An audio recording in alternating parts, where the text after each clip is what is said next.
సభకు నమస్కారం. ఈరోజు ఇంత మంచి కార్యక్రమానికి ముఖ్య అతిథిగా విచ్చేసిన మన అందరి అభిమాని నాయకులు, గౌరవ ఈ రాష్ట్ర ముఖ్యమంత్రి వర్యులు పెద్దలు రేవంత్ రెడ్డి గారికి, సభాధ్యక్షులు, మిత్రులు, స్థానిక శాసనసభ్యులు, మీ అందరి అభిమాన నాయకులు ఆదినారాయణ గారికి, భద్రాచలం శాసనసభ్యులు తల్లం వెంకట్రావు గారికి, పినపాక శాసనసభ్యులు పాయం వెంకటేశ్వరరావు గారికి, ఇల్లెందు శాసనసభ్యులు కోరం కనకయ్య గారికి, కొత్తగూడెం శాసనసభ్యులు మిత్రులు కోనమనేని సాంబశివరావు గారికి, సత్తుపల్లి శాసనసభ్యురాలు సోదరిమణి మట్టా రాగమయ్య దయానంద్ గారికి, అదే రకంగా వైరా శాసనసభ్యులు మిత్రులు రామదాస్ నాయక్ గారికి, గౌరవ స్థానిక పార్లమెంటు సభ్యులు పెద్దలు రామ్సాయం రఘురామరెడ్డి గారికి, అదే రకంగా మహబాద్ పార్లమెంటు సభ్యులు పెద్దలు మిత్రులు మాజీ మంత్రివర్యులు బలరాం నాయక్ గారికి, వేదిక మీద ఉన్న వివిధ కార్పొరేషన్ నాయకులు, ముఖ్య నాయకులు, గౌరవ హౌసింగ్ బోర్డు సెక్రటరీ గారు గౌతమ్ గారికి, గౌరవ జిల్లా కలెక్టర్ గారికి, గౌరవ ఐజీ గారు, ఎస్పీ గారు, వివిధ హోదాల్లో ఉన్న అధికారులకి, అదే రకంగా ముఖ్య నాయకులకి, ఈ కార్యక్రమానికి హాజరైన నా కుటుంబ సభ్యులు, మిత్రులు అందరికీ, ప్రింట్ అండ్ మీడియా మిత్రులకు కూడా శిరస వంచి పేరు పేరిన హృదయపూర్వక నమస్కారాలు, వందనాలు. చాలా సంతోషం. ఈనాడు ఏదో 4 ఇటుకలు పెట్టి ఆ ఇటుకల మీద స్లాబ్ వేసి ఇది ఇల్లు అని చెప్పిన దానికంటే కూడా పేదవాడి ఆత్మ గౌరవం, పేదవాడికి భరోసా, పేదవాడికి భద్రత ఇవ్వాలి అని ఎన్నికలకు ముందు మన నాయకులు రాహుల్ గాంధీ గారు ఏదైతే చెప్పారో, ఎన్నికల టైంలో ఆనాటి పిసిసి అధ్యక్షులు, ఈనాటి ముఖ్యమంత్రి గౌరవ రేవంత్ రెడ్డి గారు చెప్పారు, మేమందరము చెప్పామో, గడిచిన 10 సంవత్సరాల ఆనాటి పరిపాలనలో పేదవాడిని ఆ ప్రభుత్వం చీడ పురుగులా చూసింది. ఈ పేదోడు ప్రభుత్వం వచ్చిన తర్వాత పేదవాడి ఆత్మ గౌరవాన్ని కాపాడే దాంట్లో ఒక్క ఇందిరమ్మ ఇళ్లే కాదు, అనేక సంక్షేమ కార్యక్రమాలని రాష్ట్ర ఆర్థిక పరిస్థితి బాగలేకపోయినా పేదవాడికి ఏదైనా మంచి చేస్తే ఆ మంచి చేయటం వల్ల నాకేమి వస్తుంది, కమిషన్ రాదు కదా అని ఆనాటి ప్రభుత్వం అనుకుంటే, ఈ ప్రభుత్వం గౌరవ ముఖ్యమంత్రి రేవంత్ రెడ్డి గారి నాయకత్వంలోని మన ప్రభుత్వం పేదవాడే మనకు దేవుడితో సమానం, పేదవాడి ఆత్మ గౌరవాన్ని కాపాడటమే మన ప్రభుత్వం యొక్క లక్ష్యమని అన్ని కార్యక్రమాలని ఆర్థిక పరిస్థితులు సహకరించకపోయినా తల తాకట్టు పెట్టైనా అన్న మాట ప్రకారం ఒక్కొక్క కార్యక్రమాన్ని చేస్తూ, ఇక ఇందిరమ్మ ఇళ్ల విషయానికి వస్తే ఆనాటి 10 సంవత్సరాలలో ఆనాటి దొరవారు పేదవాడికి ఇల్లు కట్టించాలని ఇంగిత జ్ఞానం కూడా లేకపోవటం దురదృష్టకరం. అటువంటిది మన పేదోడి ప్రభుత్వం మీ అందరి దీవెనలతో వచ్చిన తర్వాత అన్న మాట ప్రకారం మొదటి సంవత్సరమే 4.5 లక్షల ఇళ్లు ప్రతి నియోజకవర్గానికి 3,500 ఇళ్లు తగ్గకుండా ఇస్తూ గిరిజన నియోజకవర్గాలలో అత్యధికంగా ఇయ్యాలి అని గౌరవ ముఖ్యమంత్రి గారి సూచనల మేరకు ఈ నియోజకవర్గానికి 1000 ఇళ్లు, ఐటీడీఏ పరిధిలో సుమారు 25,000 ఇళ్లు అదనంగా ఇవ్వటం జరిగింది. రాష్ట్ర వ్యాప్తంగా ఎవరైతే చెంచులు ఉపకులాలు ఉన్నాయో 13,000 కుటుంబాలుంటే ఆ 13,000 కుటుంబానికి కూడా ఇందిరమ్మ ఇళ్లు ఇవ్వటం జరిగింది. అంటే సుమారు ఈ మొదటి విడతలోనే 22,500 కోట్లు ఇది ఎక్కడ తీసుకొస్తారు అని అనేక మంది గౌరవ ముఖ్యమంత్రి గారిని, ఆ శాఖ మంత్రిగా నన్ను అనేక పర్యాయాలు అడిగారు. ఆనాడు 10 సంవత్సరాలు పరిపాలించిన పెద్దలు కూడా అనేక వేదికల మీద వీళ్ళు డబ్బులు ఇచ్చే కావు, మాయమాటలు చెప్తారు, ఇళ్ళు ఇస్తామని చెప్పి మీకు డబ్బు ఇవ్వరు అని పొంకరాలు పొంకారు ఆ 10 సంవత్సరాలు పరిపాలించిన ప్రబుద్ధులు. అయినా కూడా మనం మాటలతో కాకుండా చేతలతో పేదవాడి ఆత్మ గౌరవాన్ని కాపాడాలని గౌరవ ముఖ్యమంత్రి గారి సూచనల మేరకు ప్రతి సోమవారం నాడు ఏ లెవెల్లో కడితే ఆ లెవెల్లో ఇందిరమ్మ ఇళ్ళకి టింగ్ టింగ్ టింగ్ అంటూ హైదరాబాద్లో ముఖ్యమంత్రి గారి ఆఫీసులో బటన్ నొక్కితే మీ ఖాతాల్లోకి డబ్బులు జమవుతున్నాయి. అది ఇందిరమ్మ ప్రభుత్వం అంటే. 10 సంవత్సరాల కంటే ముందు మన ప్రభుత్వం ఉన్నప్పుడు ఆనాడు 10 సంవత్సరాలలో 23 లక్షల ఇళ్లు కట్టించిన చరిత్ర ఆనాటి మన ఇందిరమ్మ ప్రభుత్వాన్ని. ఇప్పుడు కూడా మళ్ళీ చెప్తున్నాం, ఇది ఒకసారి 4.5 లక్షలు ఇచ్చాం, ఇక కార్యక్రమం అయిపోయింది, మా దగ్గర డబ్బులు లేవు అని ఈ ప్రభుత్వం అనదు. పేదవాళ్ళు ఎవరైతే ఉన్నారో మొదట విడత ఇచ్చాం, ఇంకా గ్రామాల్లో అర్హులైన వాళ్ళు చాలా మంది ఉన్నారు. అర్హులైన ప్రతి పేదవాడికి తల తాకట్టు పెట్టైనా విడతల వారీగా ప్రతి పేదవాడి ఆత్మ గౌరవాన్ని కాపాడే విధంగా గౌరవ ముఖ్యమంత్రి రేవంత్ రెడ్డి గారి నాయకత్వంలోని మన ఇందిరమ్మ ప్రభుత్వం ప్రతి పేదవాడికి ఇందిరమ్మ ఇళ్ళు ఇచ్చి తీరతామని కూడా ఈ వేదిక ద్వారా తెలియజేస్తున్నాను. అంతేకాదు, ఆనాటి ప్రభుత్వం ఇళ్ళు ఇచ్చినప్పుడు నువ్వు పింక్ కలర్ చొక్కా తొడుక్కున్నావా, మా పార్టీకి ఓటేస్తావా అని అడిగారు. కానీ ఈనాడు మన ప్రభుత్వం నీది ఏ పార్టీ అని అడగల, నీది ఏ కులమని అడగల, నీది ఏ మతమని అడగల. చివరికి నీకిల్లిస్తే మా ఇందిరమ్మ పార్టీకి ఓటేస్తావా అని కూడా అడగం. అది మనసుల్లో ఉంటది. పేదవాడైన ప్రతి వాడికి, అర్హులైన వాళ్ళకి విడతల వారీగా ఇందిరమ్మ ఇళ్ళు ఇచ్చే బాధ్యత మన ప్రభుత్వాన్ని.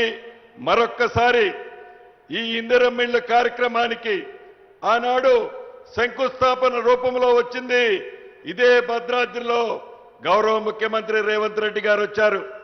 ఇదే భద్రాద్రి జిల్లాలో ఈనాడు గోప్రేషానికి కూడా వచ్చారు.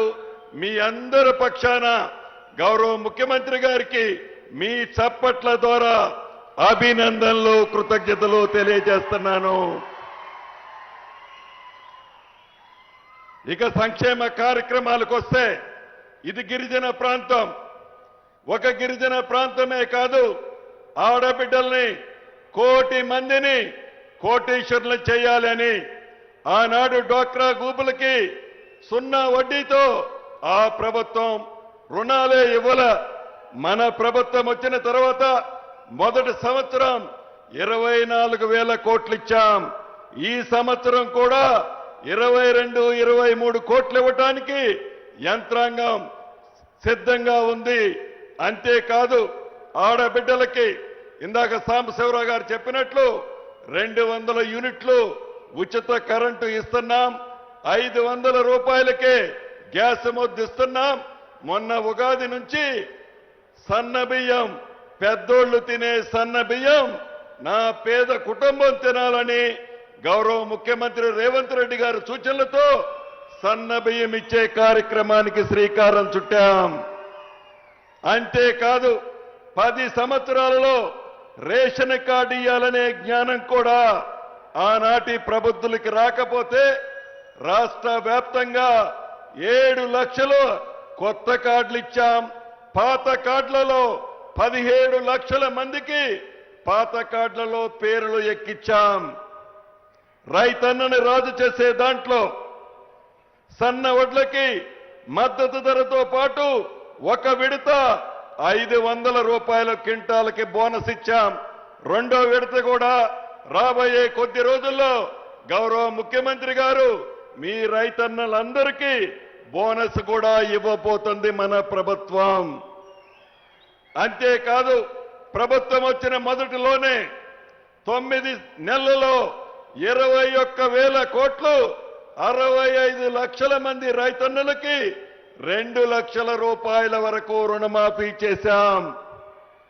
9 రోజుల క్రితం అంటే 1 నెల క్రితం 9 రోజుల్లో ఎకరానికి రైతు భరోసా ద్వారా 12,000 ఇచ్చే కార్యక్రమంలో మొదటి విడత 9 రోజుల్లో 9,000 కోట్లు మీ ఖాతాల్లో మీ ఫోన్లు టింగ్ టింగ్ టింగ్ టింగ్ అంటూ మీ ఖాతాల్లో జమ చేసిన ప్రభుత్వం మన రేవంత్ అన్న ప్రభుత్వం. ఇన్ని మంచి కార్యక్రమాలు చేశామంటే దానికి కారణం వేదిక మీదున్న మేము కాదు, మీ అందరి దీవెనలు, మీ అందరి ఆశీస్సులు, మీ అందరి నమ్మకాలు, మీ ఆత్మగౌరవాన్ని ఈ ప్రభుత్వం కాపాడుద్దనే నమ్మకాలు. ఈ నమ్మకాన్ని గౌరవ ముఖ్యమంత్రి రేవంత్ రెడ్డి గారి ప్రభుత్వం ఈ రోజే కాదు, రాబోయే 3 సంవత్సరాల తర్వాత కూడా ఎప్పుడైనా ఇటువంటి మీటింగ్ పెట్టుకుంటే మీరు తలెత్తుకొని సమాధానం చెప్పే విధంగా మన ప్రభుత్వం పని చేస్తదని కూడా ఈ వేదిక మీద నుంచి మీ అందరికీ తెలుపుతూ చివరగా ఒక్క విషయం చెప్పి ముగిస్తాను. ఆనాటి ప్రబుద్ధుడు మాజీ ముఖ్యమంత్రి కల్వకుంట్ల చంద్రశేఖరరావు గారు వాసాలమర్రి అనే ఒక విలేజ్ని దత్తత తీసుకున్నాడు నల్లగొండ జిల్లాలో. అది ఎక్కడ ఉంటుందంటే ఆయన ఫామ్ హౌస్కి పక్కనే ఉంటుంది. ఫామ్ హౌస్కి వచ్చేటప్పుడు పోయేటప్పుడు రోడ్డు ఇరుగ్గా ఉందని ఆ రోడ్లు వెడల్పు చేయడానికి మీ ఊరు దత్తత తీసుకుంటున్నానని చెప్పాడు. అంతవరకు బాగానే ఉంది. ఆ ఊళ్ళో అందరినీ పిలిచి ఒకరోజు బువ్వ పెట్టాడు. ఆయన కూడా ఆ బువ్వకు తినే దాంట్లో కూర్చున్నాడు. కూర్చునేటప్పుడు ఆ ఊర్లో ఒక 90 సంవత్సరాల అవ్వ అనే ఒక పెద్దమ్మ ఉంది. ఆ పెద్దమ్మను కూడా పక్కన కూర్చోబెట్టుకున్నాడు. అవ్వ నీకేం కావాలా అంది. నువ్వు ఏమీ ఇవ్వగలుగుతావయ్యా అన్నాడు. నువ్వు ఏది అడిగితే అది ఇస్తాను పోయా అంది. అన్నాడు అతను. ఇల్లు కావాలయ్యా, మీరు రోడ్డు వైడం చేసేటప్పుడు నాకు ఇల్లు పోయిందని చెప్పింది.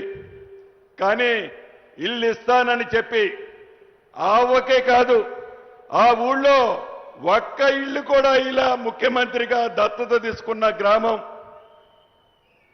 గౌరవ ముఖ్యమంత్రి గారు ఆ పక్కనే ఒక బహిరంగ సభ పెట్టినప్పుడు అక్కడ కొంతమంది వచ్చి అడిగారు, అయ్యా ఆనాటి ముఖ్యమంత్రి దత్తత తీసుకొని మాకు ఇల్లు ఇస్తానన్నాడు, రోడ్లు వేస్తానన్నాడు, ఒక్క రూపాయి కానీ ఒక్క ఇల్లు కానీ ఇయ్యలేదయ్యా, నువ్వు కూడా అంతే చేస్తావా అని ముఖ్యమంత్రి గారిని ఒక పెద్దయ్య వచ్చి అడిగాడు.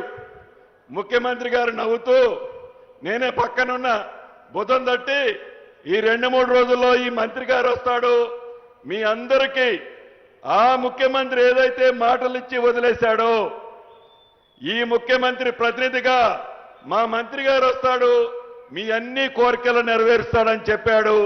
3వ రోజు ఆ గ్రామానికి గౌరవ ముఖ్యమంత్రి రేవంత్ రెడ్డి గారి సూచనల మేరకు గ్రామానికి వెళ్ళి 119 ఇళ్లు కావాలంటే శాంక్షన్ చేసి అవ్వ ఇల్లు ఇంకొక 15 రోజుల్లో పూర్తి చేయబోతున్నాం. అది ఇందిరమ్మ ప్రభుత్వం అంటే, మాటిస్తే మడమ తిప్పని ప్రభుత్వం అంటే మన రేవంత్ అన్న ప్రభుత్వం. చివరికి ఆయన సొంతూరు ఏ ఊరండి అది? ఆయన సొంతూరు చింతమడక అనే ఒక ఊరు ఉంటుంది. ఆయన పుట్టి పెరిగిన ఊరు చింతమడక కూడా ఇందాక దత్తత తీసుకున్న గ్రామానికి ఏ మాటలైతే సొల్లు పురాణం చెప్పాడో అదే మాటలు చింతమడకలో కూడా చెప్పాడు. అక్కడ మొండిగోడలతో ఇల్లులు పొదుల సంఖ్యలో ఉన్నాయి. ఈ ప్రభుత్వం బేసిజాలకి పోకుండా, పట్టుదలకి పోకుండా, పేదవాడు సౌలభ్యం కోసం, పేదవాడికి మంచి జరిగితే ఏది చేస్తే మంచి జరుగుద్దో అది చేయటానికి ఈ ప్రభుత్వం గౌరవ ముఖ్యమంత్రి రేవంత్ రెడ్డి గారి సూచనలతో తూచా తప్పకుండా మాటలు తక్కువ చెప్పి చేతలు ఎక్కువ చేసే ప్రభుత్వం మీరెన్నుకున్న ప్రభుత్వం, మీ దీవెనలతో ఉన్న ప్రభుత్వం, మీ ఇందిరమ్మ ప్రభుత్వం అని మీ అందరికీ మనస్ఫూర్తిగా తెలియచేసుకుంటూ, ఇంత పెద్ద ఎత్తున జోరున వర్షం పడుతున్నా ఇక్కడికి విచ్చేసిన వేలాది మంది నా కుటుంబ సభ్యులందరికీ మరొక్కసారి చేతులు జోడించి పేరు పేరున హృదయపూర్వక అభినందనలు, కృతజ్ఞతలు చెప్తూ మీ అందరి దగ్గర సెలవు తీసుకుంటున్నాను.